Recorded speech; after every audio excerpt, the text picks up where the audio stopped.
Evo demončina, Vivek desno, kako se kezi. Trumpu je neprijatno i gura ga malo i uplašen čak, ja bih rekao. Pogledajte facu ovom Viveku, a on je kao za Trumpa i on je kao mnogo mlad, pametan republikanac. Odmah mi je bio sumnjiv i gatekeeper i demon u ekipi protiv Trumpa. Evo vi zaključite, brate. Pogledajte, nešto mu je ovde rekao, htio nešto mu kaže ili da ga poljubi ili nešto. Ovo ga gurno. Pogledajte Trumpovu desnu ruku. Ovaj mu se približio previše ili mu je nešto šapno i ovaj ga odmah gura.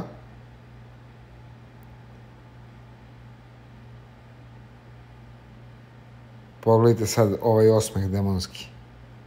Ovu zmiju. I pogledajte Trumpovu facu. Pametnom dosta.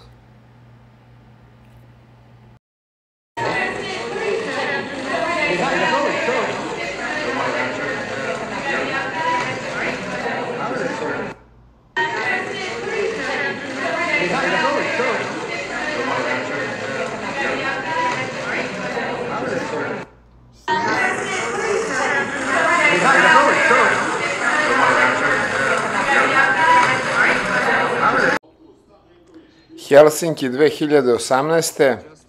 Putin predaje Trumpu loptu i kaže mu lopta je sada na tvom terenu.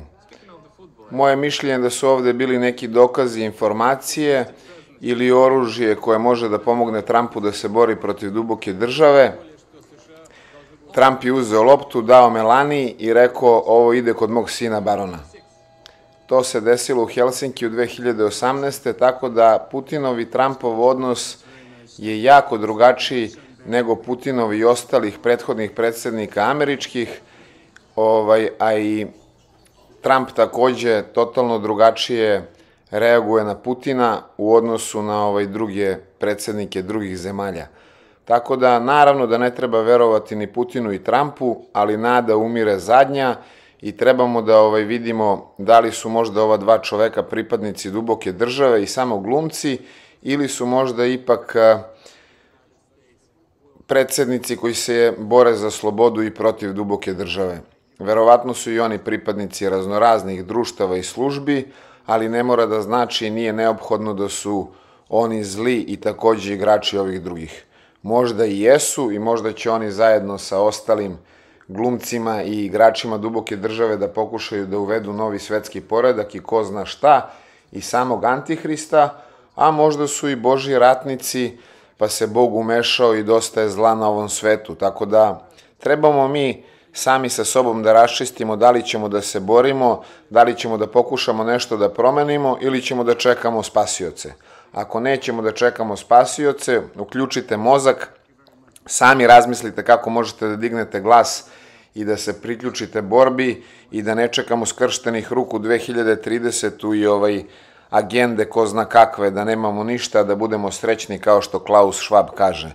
Tako da razmišljajte o slobodi, razmišljajte kako možemo da promenimo nešto i nešto pozitivno mora da se desi.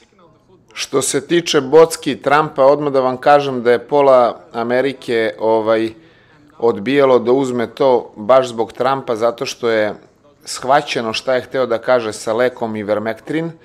On umalo da bude i uhapšen zbog toga, zato što kao optužili bi ga za nadrilekarstvo ili bilo šta, on nije smeo da zucne protiv vakcina i onda je bilo bolje da odigra na kartu kao da je on otac tih Bocki i da tako prođe kroz sve ovo. Iz nekog razloga morali su da ćute i oni lideri koji nisu smeli i nisu trebali po meni. Osim Lukašenka, nijedan nije izašao i rekao do detalja protiv maski, protiv Bocki, protiv cele te plandemije i protiv cele te šarade. Tako da kažem vam da je Trump i tekako između redova rekao da se povede računa što se tiče Bocki, ali takođe je rekao i zalagao se da mora da bude po slobodnoj volji. Znači, on nikada nije rekao da mora da bude mandatori, da mora da bude obavezno, nego da mora da bude po slobodnoj volji. Tako da ja nisam to uzeo, znam mnoge ljude koje nisu i bilo je po slobodnoj volji.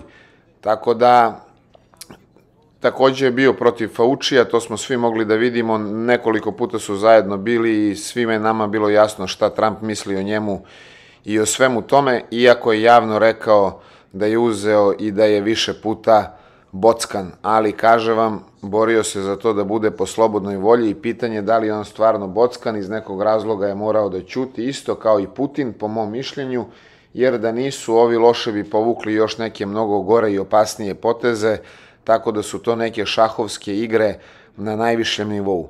To je moje lično mišljenje i ja i dalje nisam izgubio nadu da iza Trumpa i Putina stoje normalni ljudi u normalnim službama koji se bore protiv svega ovoga i da su to neke jako duboke igre, tako da vidjet ćemo, to je za sada moje mišljenje, ako nekada ga promenim ili ako pogrešim, ja nemam problem to da priznam, uvek mogu da kažem da sam bio protiv njih dvojice 2020. kada je sve ovo krenulo, ali u međuvremenu sam shvatio da su ovo malo dublje igre i po nekim dešavanjima bih rekao i zaključio da je borba u toku dobrih i loših, ako tako mogu da se izrazim. Bliska budućnost će da pokaže svašta nešto, ja ću se truditi da snimam više i češće, tako da čujemo se i vidimo se uskoro. Sve najbolje i veliki pozdrav. Тем более, что США должны будут проводить чемпионат мира 2026. That's right. Thank you very much. We do host it, and we hope we do as good a job. That's very nice. That will go to my son Barron. We have no question. In fact, Melania, here you go.